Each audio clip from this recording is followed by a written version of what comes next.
Thanks for joining us. Today we spoke with Jeff Jarrett. He's a partner at Contemporary Productions here in St. Louis. Contemporary is the founder and the producer of the Evolution Fest, as well as pretty much every great music show you've seen in St. Louis for the past 40 plus years. And he's also manager of the band His Lordship, which contains some members of the Pretenders. So Jeff's flying back and forth to London and New York and LA and booking shows all over. He's a very busy man. He's also occupied with his son Wolf's burgeoning soccer career. He's all over the place. We were lucky to have him share some time with us. Enjoy Jeff Jarrett. Thanks so much for doing this. You might be the busiest man in St. Louis.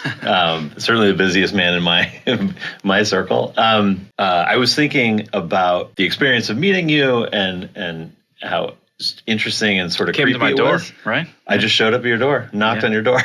And I apologize for that. I was running for office and, being in West St. Louis County, running for office as a Democrat was a very interesting experience because obviously, I was in a minority, which I already knew. And having a background in music and creative work that I had, it was very interesting to go up to each person's door and just be like, what's behind this door, And I remember walking up to your door and I was like, oh, these people are cool. And then you answer the door. Was that based on the look of the house or something? Based on the look of the house. And I think, this is going to sound really creepy, but if I remember correctly, there's like maybe an office or something that's sort of in the front with a big sort of picture window. Yeah, you're right. I might have seen vinyl. This is creepy. Yeah. I'm so sorry. No. You got to keep yourself, interested while you're knocking on doors. Yeah. But also, just I specifically remember it being a very cool mid-century. Anyway. Yeah, well, that's my office. Aside from that. Posters and vinyl and stuff that I've done, so yeah. Yeah. But the reason why I bring that up, aside from just outing myself as a total creep, is that, as I said, West County, you're a little bit of an anomaly. I think there's at least a stereotype of people who live out where we live that, they might not have had the background you've had or the interests you've had. Yeah, I grew up in San Francisco and then also in Iowa in the Quad Cities. And I guess the narrative through that was I always listened to music. Make no mistake. The simple answer is I've gotten to where I am in my career just by loving music and listening to it and kind of being a connoisseur of it. Yeah. But I ended up going to college at St. Louis University in St. Louis. My parents grew up around here, met here, lived here for a while. Huh. And when I was in school, I was a good soccer player when I was growing up and thought about playing in college and realized I wasn't going to be in the World Cup. And, that was my other love besides music, and just decided to get into it. Mm-hmm. So while I was in college, I managed a band. I'd met a band called Nadine, a good songs rock band from around here. Uh-huh. And that in turn led me to meet a guy named Bob Andrews who ran a record label called Undertow in Chicago. Sure. So I worked with him, one summer as an intern in Chicago, came back here to finish school, and, that turned into me tour managing and kind of just doing whatever I could in music, realizing I was going to need to be lucky to make a real living, So I picked up a job at Contemporary Productions kind of at the same time, which was, for anyone that lives in St. Louis, was the place to work. They did all the concerts from 1968 all the way through now. And it was a pretty special opportunity to be able to work there and book bands and produce events. Steve Shankman and Sam Foxman gave me my start doing that, and that afforded me a living. And then I kind of had all these other passions with management and working with bands on the side. I started firing a bunch of questions at you this morning about, growing up in music, getting into music. And one of the things that I think about with my personal path a lot, and I wonder if it relates here. Can you pinpoint, or do you remember sort of a moment, or maybe it was a record that lit the fire or made you realize this is what you want to do? Yeah, I mean, I was always growing up. Music was not, you hear a lot of musicians or people in music saying their parents were always playing records. Yeah. Mine weren't, but they were really supportive, right? Uh-huh. So there were records around, there was music around, but I kind of discovered that on my own. Uh-huh. I even had my mom's cousin was married to a really famous jazz composer, musician named George Russell. So I remember growing up when I was, 4 or 5 and my grandparents were in Collinsville, George would always be at barbecues and family reunions and things like that. He wrote the Lydian concept and he worked with Miles Davis and all these amazing people. So I never knew how cool he was, until much later. Takes a while to understand how cool. Yeah, I mean, there's pictures of me, breakdancing with him when I was 5 years old, but I never really knew who he was. To me, he was just George, right? So that was like maybe the earliest, kind of touch point I had with somebody that really was a great musician. But no, I think really my parents were so supportive. When I got into Beck and Neil Young and Oasis and The Who and all that stuff, they would, having moved from San Francisco to the Quad Cities, they would drive me to Chicago and let me go see Primal Scream and my favorite bands when I was underage. Wow. And so I got to see all these shows that really kind of changed the way I looked at, how I wanted to spend my free time. Yeah. And that kind of grew into the immersion in music. Yeah. Yeah. We've talked a little bit about the experience of being a music fan, music lover, and a parent. And you have talked to me a little bit about your approach to your son Wolf and his musical, development. And that's interesting because you've been, I think it sounds like, curating it a little bit more than your parents did. And I was saying, I have taken a different approach where I just sort of let them, find their way, and I try to, kind of underpin it with support or with opportunities, things like that. What are your thoughts about that? Yeah, I mean, I just listen to music a lot, and I have never forced anything on him. Really, for anything he wants to do, he just happens to, I think, absorb some of my passions, which are, watching football or soccer, in America, listening to music, going to shows, cooking, things like that. So I've really enjoyed that he's kind of picked up on that stuff. But there is no manifesto that he has to follow. But in a way, my wife probably gets annoyed that he listens to the same music as me just by being exposed to it. Yeah. I've started a playlist that I've told a lot of people about that. Anytime you like something, I'll put it on your playlist, and he kind of listens to it over and over again. So it's really cool to see him, at least at this point, when he's 6 years old, be into the same things that I am. Yeah, I love that. Yeah. I think about a lot of the people in my generation and my personal friends who have the best, coolest taste in music. It was always because they were like, well, driving in my dad's car, he never let us touch the radio, and so we had to listen to Marvin Gaye the whole time, And, they came out of it with this, like, real rich depth of musical understanding that I worry that our kids, or at least my kids, don't have, because they're listening to Spotify and finding people on SoundCloud who pop up and go away. And yeah, but all the good stuff is still there. You know, I mean, I never had anyone that forced me to do anything or to listen to anything. My parents would play music. Thankfully, it was palatable, or it was cool. Like they would.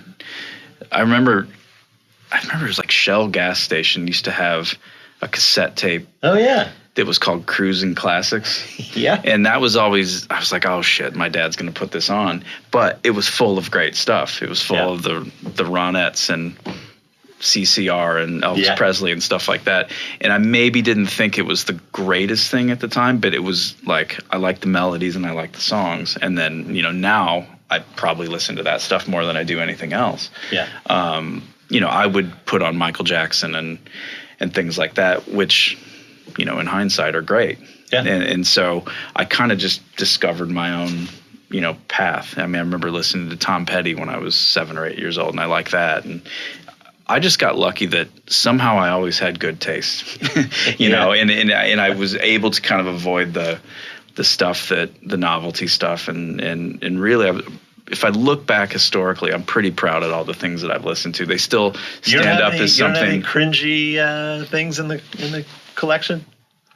I've got a lot. Not anymore, but again, I'm pretty proud of kind of the path I took in terms of what I've chosen to listen to. Uh-huh. Yeah. Yeah.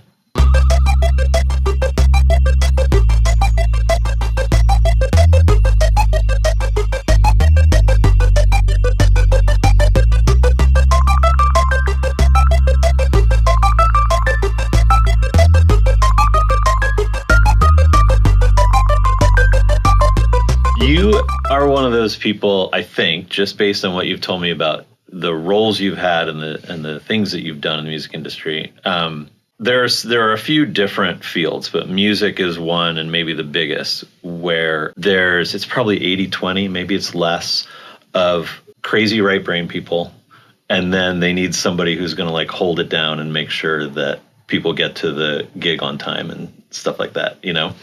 And I don't know whether you're a crazy right brain person or a left brain person, but the fact that you were tour managing at a young age, and the fact that just the work of managing an artist is very much a work of, like, I think, herding cats, right? And do you feel like you have a skill set that is sort of complementary to the broader music industry? Yeah, I mean, I think that I probably bounce back and forth between both the right brain and the left brain, to be honest. I think it started out as being, you know, really on time, organized, because I was managing, you know, people that in that case were 10, 15 years older than me, getting them from point A to point B. Yeah. I think, you know, that kind of short stint tour managing really kind of helped me land at Contemporary Productions, where we're booking, you know, thousands of shows a year and producing hundreds of shows a year.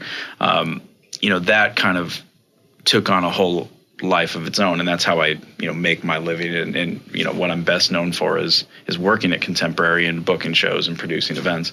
Yeah. You know, there you're not only managing the artists, you're managing the stage and the sound and the lights and the labor and the decor, you know, if it's a private event. Mm-hmm. So you really have to kind of manage vendors, manage people, and be the middle ground between the artist and the client, right? You know, and the end buyer. When you're doing a gala or you're doing a private event, you kind of have to make both parties happy. Yeah. So it's really that mediation, the level head, and the organization that goes into it. But, you know, I would be, you know, Contemporary, we have a staff of 26 people. They're the ones that do all the work. You know, I can kind of realize or imagine something or sell some business or bring business in, but really it's just kind of the relationship you have with a great staff that executes all that stuff. Yeah. So how long have you been with Contemporary? It's been 21 years. Wow. So it was really outside of tour managing the first job I had. And, you know, I knew a guy that worked there named Sam Foxman. Mm-hmm. He's since gone on and has his own event firm. But he liked a band called Nadine that I managed, and that's how I got to know him. And he gave me a shot booking, and Steve Shankman was the owner of the company, and Steve's been great. He's given me pretty much, you know, he's kept me on a very long leash over 21 years to kind of let me help create shows and produce shows, and I've grown to be his partner. And it's been a great place to land and to be, and it's evident because I wouldn't be there, you know, after 21 years and want to continue there. Years, Right. It's been a great thing for my family. Yeah. So over that period of time, 21 years, you've seen St. Louis change and, I was going to say grow. I don't know if that's the right word. You know, in particular, you know, especially with regard to our profile nationally, when it comes to music, you know, touring acts and homegrown acts and things like that. Tell me a little bit about what the St. Louis's journey has been over that time since you've been involved. Yeah, it's an interesting city. You know, one of the things I like about St. Louis is that it's in the middle and it's easy to get everywhere. Yeah. You know, so for traveling a lot for music, it's great because you can drive 4 hours and be in 10 or 12 major cities. You know, LA's 3.5 hours as far as a flight goes, New York's 90 minutes. So it's really kind of, the mobility's great. The cost of living's great. Culturally, I think it's getting better. You know, there was a time where I was excited to be here when I came here, just because I was away from my family, and it was kind of a, you know, that kind of freedom that you experience. Yeah. I did find myself traveling a lot to go to see shows. You know, while I work in the industry, I'm still not too jaded to not go see shows that I'm not working on. You know, so I'm always out. I'm always kind of absorbing that. But I would find myself traveling a lot. Yeah. And I still do, to go see things that are really important to me. We've yet to kind of, I guess, get to that status where people are wanting to tour through, St. Louis. I mean, I think there's a lot going on, but the stuff that I'm really passionate about is still in the major markets. Yeah. But I do have a sense of optimism about this city. I see it as a lot of the big cities post-COVID have gotten really expensive. People are leaving them. They're not affordable. I think more people are moving to places like this. So I'm noticing better restaurants. I'm noticing more of a music community that's more supportive than fragmented. So I think there's a lot of good things. The future of St. Louis and the music scene, I think, is going to be really healthy. And just St. Louis is a great music city. You know, you look at Memphis and you look at New Orleans and Detroit, and they're all champion. But, you know, we had Chuck Berry and we had Miles Davis, we had Ike and Tina, we had all these great things. People don't talk about it enough. I think, you know, one way the city can be a better place is to really tell the story of music in St. Louis and how important it is. Yeah. There's been some good stuff, you know, from the 90s on, right? But all the great stuff isn't talked about as much. Well, you just kind of touched on it. I'm very, at the moment at least, cognizant of my age. And so, you know, I'm trying to teach my kids about, these guys are really cool, or if you like this, you should check out this. My kids are 16, 13, and 11. So when I was their age, like, I didn't have any appreciation for, like, long-term context. So I'm I kind of feel like we got to have something newer than Nelly, certainly newer than Miles Davis and Ike and Tina and Chuck Berry. You know, sometimes I kind of feel like, does this still resonate, or is this only for people my age and older, you know? Yeah, well, it's difficult because of these things, you know, and there's so many options, and there isn't kind of that filtration system where you kind of had one place to get new music, like MTV or whatever. There's just so much out there. You just have to be, you have to immerse yourself in it. You have to be, there's a filtration system internally that I somehow have that I can kind of get to the right thing. Yeah. Not everybody has that or has the desire to want to do that. Yeah, I know a lot of people that just, when they hear music, it just kind of comes in from the grocery store speakers, or it comes on in the radio, or they go to a concert with their friends, and that's really their exposure. You've got to work to get to the good stuff, I think. Yeah.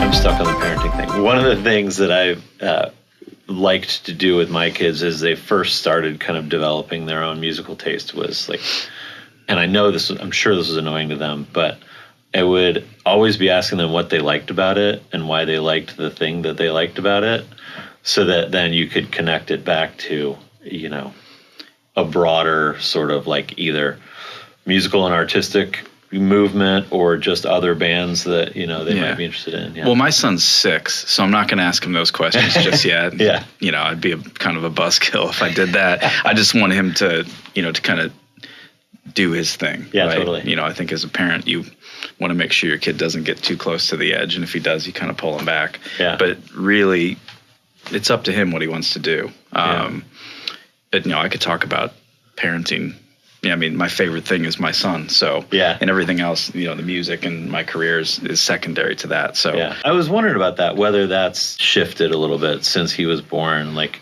your focus or your interests or, any of that. No, I mean, it hasn't really changed my love for what I do. And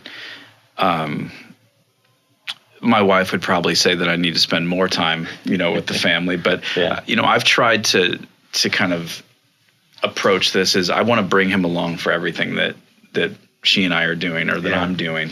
So he's not a stranger to coming to shows, and I've tried to teach him how to act in situations that most kids aren't in. Yeah, that's awesome. And so he's kind of my right hand, my best friend and my mascot that comes with me to everything. So cool. And I've tried to condition my clients and my, our company and the bands I work with, like he's always going to be around. And he's never going to be a nuisance, and he's, it's my responsibility to make sure that that's true. Yeah. But no, it's been great because I've just always wanted him to be exposed to all the things that I'm doing. And I would never want him to look back and say, I wish my dad would have taken me to all those things, because I have. And so I'm proud of that. Yeah. Do you think he gets it? Do you think he appreciates it? I mean, he, like you say, he's 6. He's really young. I think he understands that he does a lot more than most kids his age. He's starting to get to that point where he's traveled the world, and he's, his teachers are like, you went to that concert, and like things like that. I think he kind of understands that he's lucky to get to do those things. Yeah. But I think that in doing that, he's become, I get the comment all the time, he's much older, or he's much younger than I would have thought. He's kind of acting like he's 12 years old, with the way he talks to people, the way he approaches things, and what he's experienced. I always like to say, even though my parents are really supportive, he's probably had a better life in 6 years than I did in my first 25. Oh, absolutely. So, so that's, I mean, my wife and I really just want him to be able to experience everything. She's always saying we should take him to Japan, we should take him to these places, and we plan on doing all of those things because I think it makes, the more you live, it makes you, better at what you do for a living. It makes you a more interesting person. Yeah. It makes you nicer. It makes you, I've always thought that one of the moments that really changed me was tour managing artists at 19 or 20 while I was still in college. But I went to go out and like live life, and figure out how to solve problems, figure out, how to deal with, all different kinds of people and attitudes and personalities, and deal with big personalities. Yeah. Like that was experience that was, at 19 years old, way more important than what I was learning in the classroom. Totally. So, wow. Yeah. All right. So as I explained to you, a big part of why I started this podcast was to sort of like look at St. Louis County as a place worth looking at, right? Because we talk about St. Louis. St. Louis has an identity. And everybody has an opinion about St. Louis's identity. But 2/3 of the St. Louis metro area, population-wise, are in St. Louis County. And I'm interested, and you and I talked a little bit about this because I moved back to St. Louis about 5 years ago. And it was a totally different place than the place I grew up in. Mm-hmm. And so you've been here, as we mentioned, through a shift. And you've got the factory out in Chesterfield. A lot of people are booking great acts at. Do you feel like there's a shift, sort of something happening in the county? How should we look at that? What do we think about St. Louis County as some sort of like cultural place? I couldn't tell you where the city begins and the county ends, right? Like I don't really think of things politically. I don't really think of things as, in terms of that political strategy. I just kind of think of it as St. Louis. So, with the narrative of, I'm running as a Democrat in West County, I don't think that way. Like I deal with so many people that I don't agree with one way or the other. I generally try and stay neutral and just kind of focus on the common ground I have with somebody. Mm-hmm. So there are great people in West County versus, I just do not think of it in that regard. Like it just doesn't, politics to me no offense, is like politics and religion are like the root of all evil, right? Yeah, I do not get involved with any of those things, and it's like more about the connection I have with somebody. I have to be neutral. Right. There are bands the band I manage, His Lordship, like it's my favorite band. I'm really lucky to be working with them, and that's like a passion project. But when I'm producing or booking shows for contemporary, I wouldn't have a business if I didn't book things that I didn't care for. Right. You kind of have to leave your personal taste at the door. That's one thing I've got like very good about, just turning the switch off. It's like, this is what I do for a living. This is where I take my son when we're having a great time, or this is what my wife and I go out and do. When it's a personal project versus the professional thing, which is you have to be good at what you do and not let your personal taste creep into it. Yeah. I remember when I got the job at Contemporary, it was a really funny story. I've never had a job interview. I've never had a resume. I just kind of came in to Contemporary, and I sat at Steve's desk, and Sam was like, I'll hire you to be a booking agent, but you got to talk to Steve. And I went into his office. He has this big leather desk, But I went in there and I sat down and we talked for 2 seconds, and Kevin Johnson, who was the Post-Dispatch music critic, had written an article about me tour managing and doing stuff kind of at a young age. And he had the newspaper article, and he kind of threw it at me, and he's like, "You're getting more press than I am, these days." And I kind of said, "Yeah." And he's like, "Okay, I can start you at this salary. We can do this. If you start on Monday, that's great." It was really, it's like I said to come in and say hello. And as I was walking out, he looked at me and he's like, "Who are your favorite bands?" It was just like the one question he asked. And I don't know what I said, it was the Beatles and Chuck Berry and Oasis and Sonic Youth, or whatever I said, whatever I was listening to a lot, and I still listen to all those. And he said, "Great, nobody gives a shit. Just book what the client wants." It was like really good advice. Wow, yeah. And it was something that's always stuck with me. That's the one thing that Steve said to me that like always, he's like, he was so right about that, because when you're booking a private event for a law firm, or you're booking for a charity gala, or you're booking for someone's birthday party, because we do a lot in the private world, you shouldn't push your taste on people. Yeah. It's just kind of executing what they want and kind of helping them do that. I came up I don't know if came up is the right way to put it, but I spent a lot of time right out of college in Olympia, Washington. So, home of Bikini Kill and Slater-Kinney, and a real kind of like hardcore indie rock, countercultural, like commercial sucks, major labels suck, like indie ethos in there. And then after first I moved to Seattle, and then I moved to New York, and then ended up getting a job at a major label. And I remember having a similar moment where I was like, oh no, my job right now is to market, Jessica Simpson. And, sure. And it was funny because I probably held on to it a little bit longer than you did, but I had a little bit of cognitive dissonance of like, I just want everybody to be listening to, Sonic Youth, or like this like mind expanding punk. Yeah. But I just got to work on this Wiz Khalifa record, and over time I thought about like the impact that music has had on me, just loving the music that I loved. And I was like, dude, no, your job is just to like connect people with music. And it was a really interesting kind of moment for me. Same kind of thing of like, leave your taste at the door, and just like my job is to support the power of music, Yeah, I mean, if you're doing something that, if you're pushing your taste when you shouldn't, you're probably not very good at your job. I've never subscribed to that, telling people what's good. It's not my job. Mm-hmm. It's up to them to decide what's good for themselves. You can only kind of, again, there's that switch between the personal and private stuff when you work in the music industry. Yeah. You've got to be kind to everyone. You've got to work with bands that you don't love. They're all great people. most of the time. So if you have that kind of attitude where this sucks and I'm going to treat people like that, then you're not going to go very far. Right. Yeah.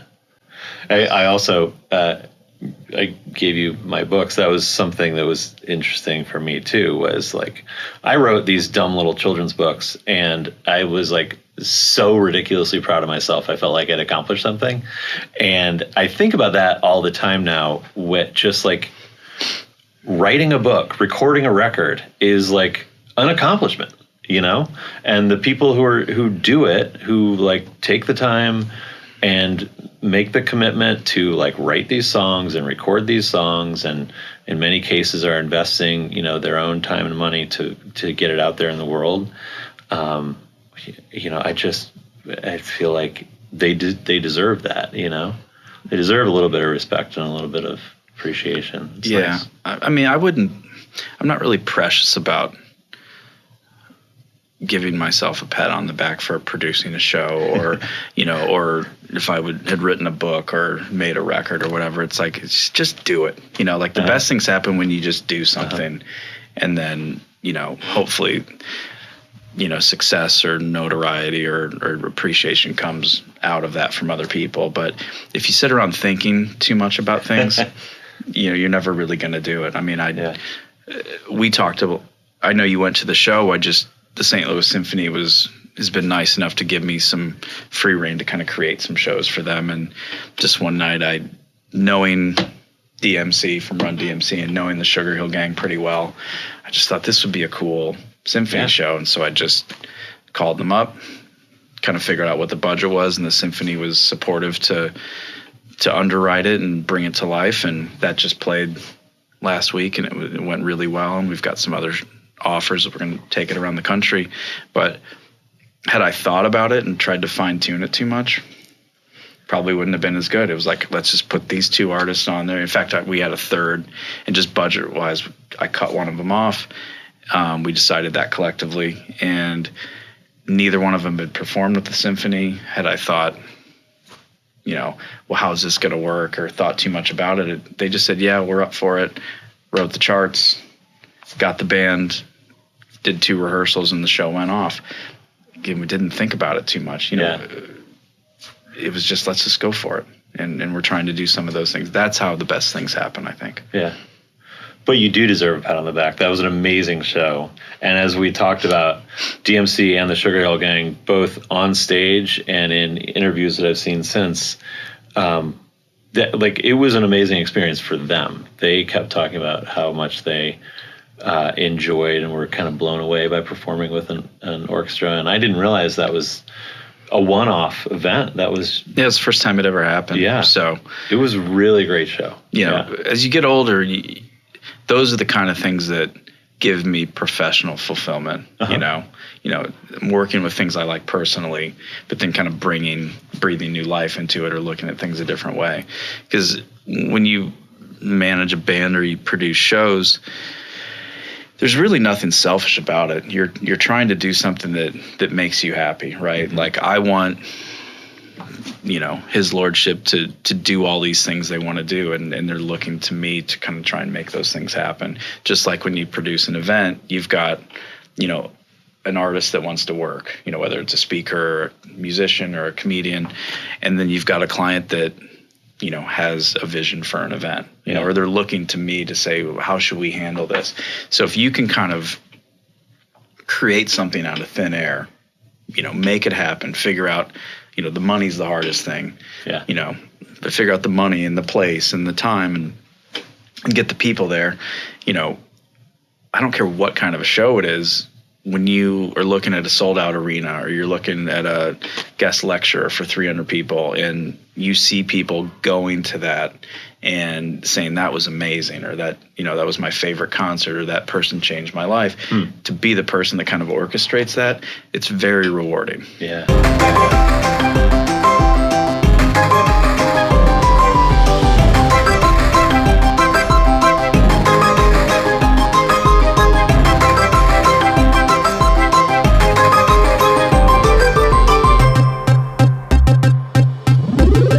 You got a show you're proudest of having produced or booked? Yeah, I mean, there's a lot of them. I don't know if I'd put it down to one. Okay. I remember being really excited about.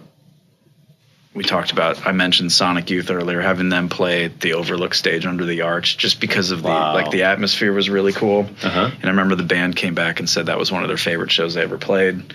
I had a part with Brian Cohen, who was a lawyer at WashU, and he had a vision to start Lou Fest, which kind of was run into the ground during the later years. But the first 3 years I booked that, and that was kind of the inception of a new music festival, with Steve and Contemporary and pulling together Evolution, which is in its third year. Yeah. It's like I like kind of creating a festival for the city that I live in. There's other ones that were great. I remember working with the Contemporary Art Museum and doing a really intimate Patti Smith show. Wow. And developing a relationship with her and her team that still lives on to this day. That was really rewarding. Managing His Lordship, which I'm really excited about. Last year I got them to support the Hives, and we did a show at the 930 Club that was kind of a perfect storm that was just a great night. So yeah, I mean, I could go on and on of shows that I really love doing, but those are a couple that just come to the front of my mind. Yeah. So. You mentioned 930 Club, which reminds me of the first time I saw a show there. I remember just being like, this is hallowed ground, because I'd been super into like a lot of the DC bands and the Discord bands and stuff. And is there any, this might also not be a fair question because there's a lot, but do you have any place like that you consider, hallowed ground, or like a music mecca that you'd like to, like First Avenue in Minneapolis? Well, I mean, there's all kinds of those places all over, and the more you travel, the more you go, and you kind of get a sense of, what's special and what's not. A lot of the historical places like the 930 Club and First Avenue and the Bowery Ballroom and places like that are great. And I've worked everywhere, Carnegie Hall to cruise ships to wherever. Do a lot of work, and Contemporary does a lot of work at the Hollywood Bowl. That might be my it's kind of a nightmare to get in. There's problems there, but once you're there, it's a really special place. That might be my favorite, gun to my head. That's cool. Yeah. Yeah. But yeah, it's more about what you're doing and how you're kind of creating the show. I mean, sometimes the places have that history or have that beauty that you can't help but appreciate it. But I'd say the Hollywood Bowl is the culmination of all that. That's cool. Yeah. That's great. Yeah. But that being said, my favorite shows and my favorite places to see bands are seeing them in places in small rooms. The small clubs, the small theaters. Don't love doing the arenas and the stadiums and the festivals and stuff as much. I really like that kind of intimacy. Do you mean that as like from a fan's standpoint? From a fan's perspective, yeah. Professionally, I'll work anywhere, right? Yeah. But if I were to choose, I'd like to see a band that's playing in a room smaller than maybe they should be. Yeah, when I was living in Seattle, a little bit in New York, but in Seattle, you would get the secret Eddie Vedder appearance at an REM show, or a secret Mike Mills appearance at Strokes show, and that was always really fun. Yeah. You were talking about the shows that you've booked, and when you book shows that are your personal artists you're passionate about. Do you have a dream bill? No, I don't. Okay. No. To me, it's all about the right place at the right time. Some of my favorite shows have been seeing a band or seeing something that I wasn't expecting. Yeah. So I think one dream I have, or one thing I always think about especially when booking a festival lineup, is you book certain things that sell tickets, that are going to get the people there. But the idea of discovery is really important to me. So, listening to music all the time and understanding that people that I work with at Contemporary, that, the bands that I work with, James from His Lordship just said, whatever support you want to put on our shows, I trust you, and great. you have good taste. And, I've always liked turning people on to new things. So that idea of discovery at a festival or on a bill and saying, all right, here's the bands I'm going to put on this and get there early so you can check this out. Yeah. That I love. Somebody I know said I came to the first year of Evolution and I was really excited to see, the Black Crowes and the Black Keys, but I also left with, loving two other bands that you put on the bill, like earlier in the day. Awesome. And then I bought all their records. I did that to me is really satisfying. Yeah. So as a fan, when there's a big festival like Evolution, it's very exciting. What's it like behind the scenes? What's it like on the booking side? Is it a nightmare? Is it a headache? Do you dread it? It's a lot of work. I'll just put it that way. I always have to think that I do for work what everybody does for fun. So there's always that part of who have you met and what have you done, and you're rubbing elbows with these kinds of people, but it is a job, right? So there are pain points. A lineup never turns out the way you plan it. A tour routing never turns out that way. You could have the best plan, and you could have this event that's going to be amazing and it rains all over it, right? Yeah. You're fixing problems. You're being prepared early and often on the front end, and then you're essentially fixing problems, managing people. So it's a lot of work. Yeah. And things happen at the last minute. You have cancellations, you have all that stuff. You're really the person, whether you book shows or produce shows or manage artists, when something goes wrong, everybody turns their attention to you. So it's definitely high pressure, but it's really rewarding most of the time. And everybody in the business has problems, right? They've had disaster strike, and it's just how you deal with it and how you kind of manage it and try and come out of it. Wow. It's always going to happen. So. All right, last question. Sure. First and best show. Maybe we've already passed the best show part. First show you attended? The first show I attended was Davenport, Iowa. I want to say it was March 18th, I think, of 1994. It was the Smashing Pumpkins. Wow. My mom took me to the show because she just kind of wanted to make sure that she was putting me in a good environment. I think I was 13. I was 13 at the time. Wow. Which doesn't seem that impressive when you look at my son who's been to 200 shows at 6 years old. But we bought tickets and went to the gig. It was at a chiropractic college gym, I remember. Huh. And there were great bands that played there. Not a lot came through, but there was always Nirvana and other cool bands. To see that stuff was great. Yeah. But it was the Pumpkins in March of 1994 was my first one. The best show. There's been so many of them. I think it could have been kind of an Oasis show mid-90s in Chicago at Rosemont Horizon. That was when there were no cell phones. The whole crowd was into it. Yeah. It was just kind of one of those moments that made me love that band and everything that they did. But it was just kind of the environment. It was the one where everything really came together. I think that might have been in 1998, January of 98, Rosemont Horizon. Wow. It was really good. Do you have one of those brains that can remember every date? I have a photographic memory, so I can remember everything. Yeah. I can remember set lists. I can remember track listings, all that stuff. That's awesome. I'm not willing to put it to the test right now.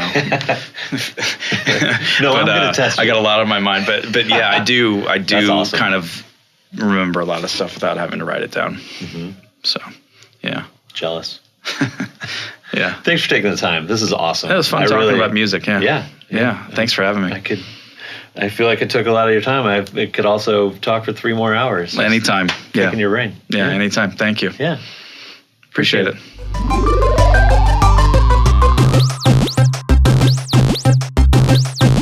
Game over.